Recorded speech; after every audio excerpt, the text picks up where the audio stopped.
Bom dia, amores! Hoje, na aula de História do dia 24 de junho, nós vamos falar sobre as religiões monoteístas, ok? Vamos lá? O judaísmo e o cristianismo e o islamismo são considerados grandes religiões monoteístas. A gente já estudou o que são religiões monoteístas, né? Os números dão uma ideia do tamanho desses gigantes da fé.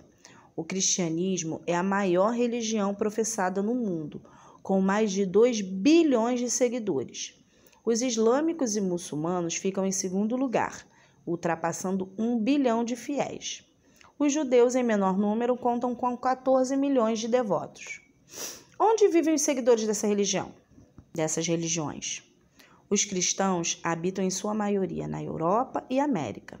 Já o islamismo se tornou um credo importante na Ásia. No continente africano, essas duas tradições contam mais ou menos com o mesmo número de fiéis. Os judeus, por sua vez, vivem principalmente em Israel e nos Estados Unidos.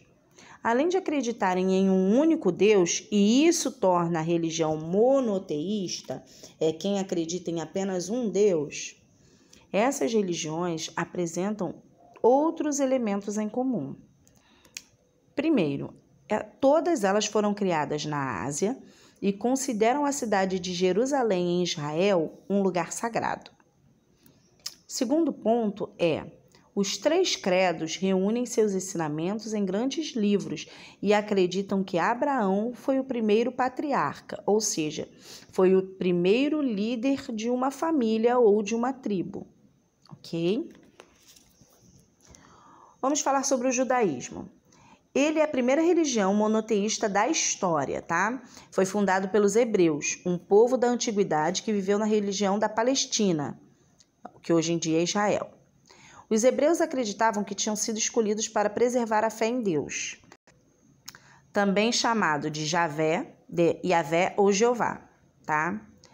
Por essa razão, eles são conhecidos como o povo escolhido.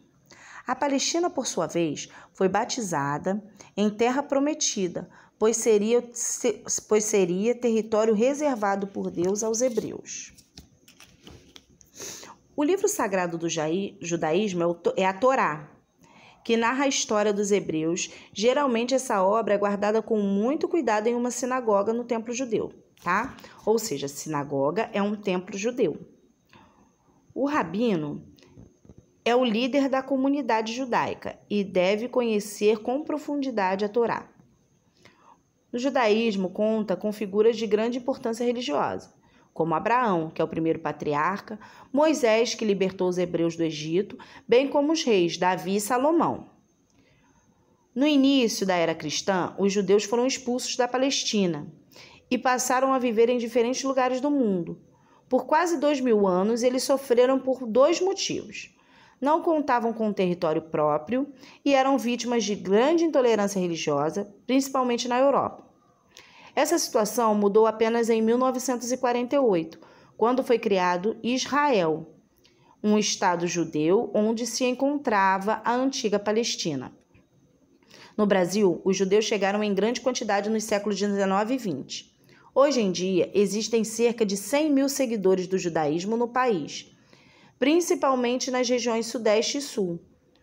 O Bom Retiro, bairro da cidade de São Paulo, conta com uma importante comunidade dos judeus, ok? Agora vamos para o islamismo. Ele foi criado pelo profeta Maomé na Arábia, no começo do século VII. O devoto dessa religião é chamado de muçulmano, que significa aquele que se submete a Alá, Deus em árabe. As palavras Islã e islamismo também indicam submissão a Deus. O livro sagrado dos muçulmanos é o Corão ou Alcorão, termo que significa leitura na língua árabe. Mesquita, por sua vez, é o nome do seu templo. A principal mesquita do mundo encontra-se na cidade de Meca, na Arábia Saudita. Todos os dias, os seguidores do islamismo devem orar 5 vezes voltados para Meca. Pelo menos uma vez na vida, os muçulmanos também devem visitar esse lugar, caso tenham condições para isso. Assim como os judeus, os muçulmanos também foram vítimas de atos de intolerância. Hoje em dia, um problema enfrentado pelos fiéis dessa religião é a islamofobia, ou seja, o preconceito para quem professa a fé do islamismo. Em muitos casos, as pessoas que apresentam uma opinião negativa sobre o islamismo não conhecem a sua cultura ou a sua história.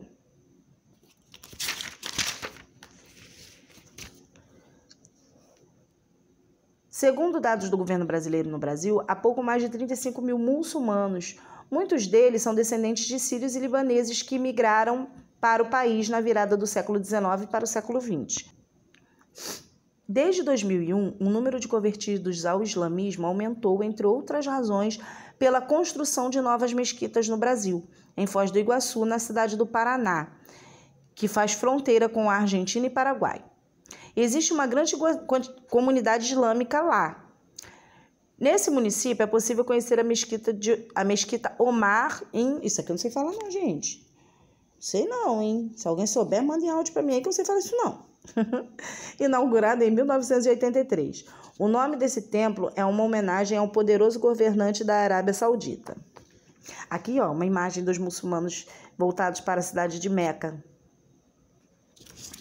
É assim que eles fazem, as orações 5 vezes por dia. Segundo dados do governo, quantos muçulmanos vivem hoje no Brasil? Tem no texto aqui, ó. Desde o começo do século XXI, o número de muçulmanos aumentou ou diminuiu no país? Tem aqui. Qual é a origem do nome da mesquita da cidade de Foz do Iguaçu, no Paraná? Tem aqui. Vamos lá. Marque com a letra J as afirmações associadas ao judaísmo e com M a muçulmana, ok? Então, vocês vão ler aqui. O que for do judaísmo, vocês vão marcar com J, e o que for dos muçulmanos com a letra M, ok? Muçulmanos e judeus contam com festas tradicionais celebradas em diferentes países. Pesquisem, no caso na internet ou em revista, em algum lugar, uma festa muçulmana ou judaica. Depois faça um breve texto apresentando essa celebração. Caso queira, você pode usar mapas, imagens e desenhos para enriquecer o seu trabalho. E no dia combinado, que é quando a gente voltar às aulas presenciais, vocês vão apresentar a festa que você escolheu aos seus colegas, tá? Não esqueçam de colocar as fontes, que são os sites que vocês pesquisaram, ok? Aqui nós temos a mesquita é o templo dedicado aos seguidores do islamismo. Em geral, essas construções apresentam alguns elementos típicos, como minaretes, que são torres altas, tá? Arcos com uma cúpula, que é um teto em formato esférico. Assim como as sinagogas, a mesquita não apresenta imagens ou desenhos de Deus. Aí aqui tem algumas mesquitas famosas, tá? Essa aqui é na Turquia, essa aqui é no Iêmen e essa aqui é nos Emirados Árabes. Lindas, né? Que lindos esses templos, muito bonitos. Com base nas imagens, use a imaginação e faça um desenho de uma bela mesquita. Não se esqueça de desenhar os elementos típicos desse templo, que são, aqui ó, os elementos típicos, olha, minaretes, arcos e a cúpula, ok? Agora vamos falar sobre o cristianismo. A Bíblia é o livro sagrado dos cristãos. É a obra mais lida de toda a história. Sua parte é conhecida como Antigo Testamento, é inspirada na Torá dos judeus. A segunda parte de Novo Testamento baseia-se principalmente nos ensinamentos de Jesus de Nazaré. Jesus nasceu na região da atual Palestina, na época em que os romanos dominavam aquele território. Tal acontecimento ficou marcado como o primeiro ano do calendário cristão, que é usado no Brasil. Por volta dos 30 anos, Jesus e seus apóstolos percorreram diferentes lugares, fazendo pregações que desagradavam as autoridades.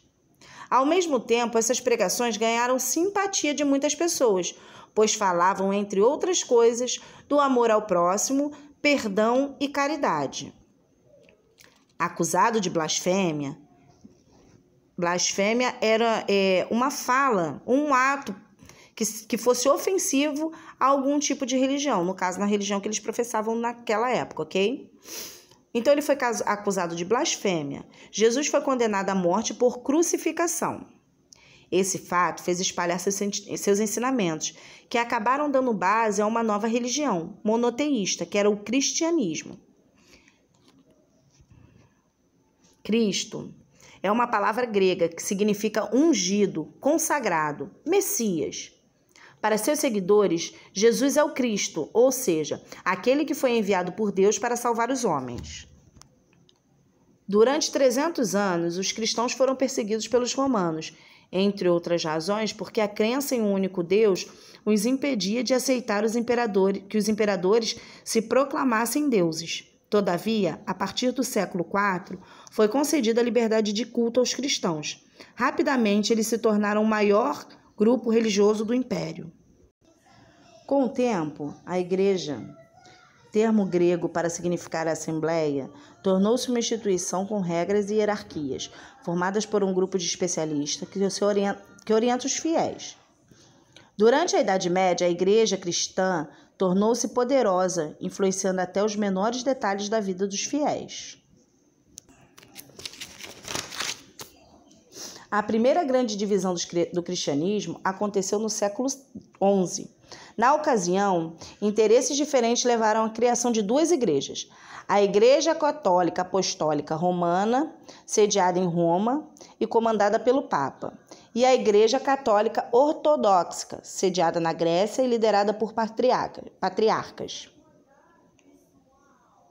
Outra importante divisão do cristianismo aconteceu 500 anos depois, no século XVI. Grupos insatisfeitos com a Igreja Católica deixaram de seguir as ordens do Papa e fundaram novas correntes religiosas. Eles ficaram conhecidos como igrejas evangélicas ou protestantes, pois questionaram a tradição católica.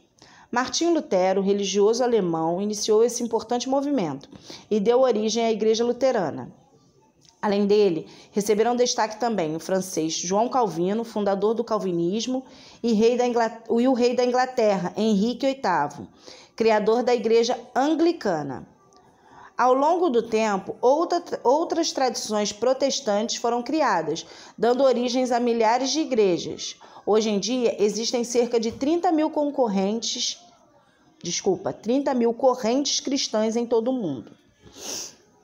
O cristianismo no Brasil. Por quase 400 anos, o Brasil foi um país oficialmente católico. Representantes da Igreja Católica foram fundamentais para a ocupação portuguesa no Brasil. A cidade de São Paulo, por exemplo, foi fundada por religiosos católicos. Além disso, até o século XVIII, todas as escolas do Brasil eram administradas por lideranças dessa igreja. Essa situação se alterou com a proclamação da República em 89. Momento em que o Estado brasileiro passou a ser laico, que a gente já conversou sobre isso. Diante da importância do catolicismo na nossa história, grande parte da população brasileira segue essa tradição. Todavia, nas últimas décadas, o número de católicos tem diminuído, ao mesmo tempo em que as comunidades evangélicas ganham uma enorme força no país. As primeiras igrejas protestantes estabeleceram-se na região sul do Brasil no começo do século XIX. Em 1910 foi fundada no Paraná e em São Paulo a Congregação Cristã. Um ano depois foi criada a Assembleia de Deus. Ainda hoje, elas são as maiores igrejas protestantes do país. Desde 1960, os evangélicos passaram a crescer de forma acelerada, conquistando seguidores por meio de veículos de comunicação, como rádio e TV. Nesse grupo, ganha destaque a Igreja Universal do Reino de Deus, fundada em 1977 no Rio de Janeiro. Explique as seguintes palavras associadas ao conteúdo do capítulo. Vocês vão explicar o que cada um desses quer dizer, segundo o capítulo que a gente acabou de ler, ok? Vamos à folhinha. De acordo com os muçulmanos, qual é o livro mais importante? Na leitura para essa religião, tá, gente? A criação de novas mesquitas no nosso país fez o número de muçulmanos aumentar ou diminuir? Defina Cristo. O que é Cristo? O que significa igreja? Tudo isso vocês vão acompanhar no capítulo e vão responder para tia, ok? Beijo, até daqui a pouco.